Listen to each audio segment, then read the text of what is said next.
video, I'm going to model for you response validation in a Google form. I really like response validation because it allows you to give students that immediate feedback before they even go to submit the form. Let me show you how this works. I do already have 2 sample questions in for time. I have 2 sample questions because one, I want you to see what that might look like with solving and having a response that might look like numbers, but then also what might look like text so you can see how it works differently. To get started, all you do is you add a question here. So I'll show you what that looks like. So you add a question, and it's important that what question you use is also always set up as short answer for the response. If you don't set it up as short answer, then you will not see this option here. I call that the skinny snowman, or options within questions of response validation. So if I had it on a multiple choice, as you can see now, that option is not there. And so it is important that you have that set up as the question response type.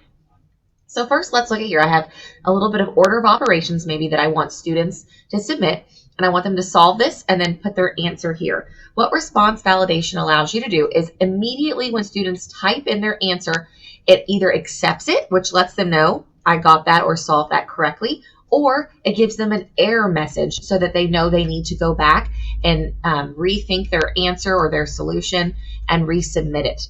And so I have that here. And so after I have it set as a short answer question, I can go here and say response validation. And then it wants to know, well, what type of response are you looking for? And I'm looking for, since this is math, it's a number that I want them to input. And then you have options within there. So it depends on the type of mathematical question you're asking, you can change that. But for this, you have to have an exact answer for order of operations. So I'm going to say equal to, and then the solution should be 96. And so I'll put my solution or my answer here. And then this custom error text is what students will see as the error message. And so as a teacher, think about in class, if you were sitting and conferring with them, what would you say to them to prompt them to resolve that and get the correct answer? It might be a hint or a reminder, a strategy that you all talk about and use, maybe refer to it could be referring them to a link or a video to watch to solve it, whatever you would do. So I would say maybe try solving again. Be sure to use PEMDAS and solve each step. And so I would always remember students would not solve each step and bring down their work, and then that would cause them to get it all flustered together. So that's what I want them to see. It's almost like I'm right there in their ear. And then, so let me show you now what that would look like. And so if you want to see what that looks like, I like to go here to that preview or the eyeball to see, so it'll show me as a student what that looks like. And so as I can see here, this is what the student view would look like. And so if I'm solving, and maybe, let's see, I thought the answer I solved it was 20. When I click off, it gives me Ms. Rataw's error message, try solving again. Be sure to use PEMDAS and solve each step. So that's that immediate feedback. So as a student, I would know that I need to go solve that. Like I said, it could also be another strategy that you put here. It could be a link to a video that they could then take and then paste it and go watch to reteach themselves, whatever you'd like to do. And then also, though, to show you what it looks like if they get it correct, they know they got it correct because I said 96 and I clicked off, and I can go down to the next question. So here we go. Back to the second option. So what if you have text that you want to? So I have a definition here, or a step of the process of the plant life cycle, and maybe I want students to tell me that step. So now that I have it set as short answer, I have my question.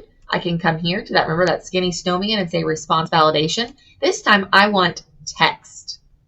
And the text, I want it to contain an exact word of germination.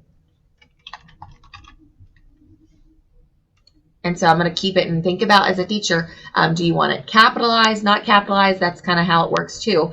And I also even put in my question, use all lowercase letters, because it's going to match those exact letters up to ensure if it's correct or not.